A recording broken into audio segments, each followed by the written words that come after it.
যখন আপনাকে কেউ অবহেলা করে থাকে, কষ্টটা থাকে নীরবে, একান্ত মনে।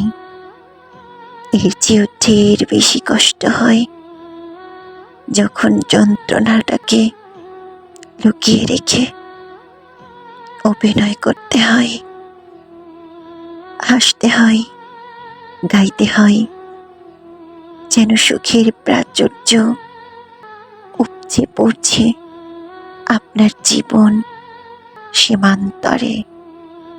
তখন ইচ্ছে করতেই পারে আপনার ফোটা যত ফুল সব চিরে ভাসিয়ে দেই কষ্টের নদীতে।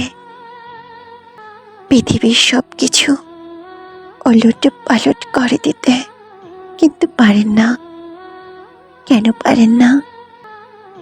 হয়তো কাউকে ভালোবেসেছেন বলেই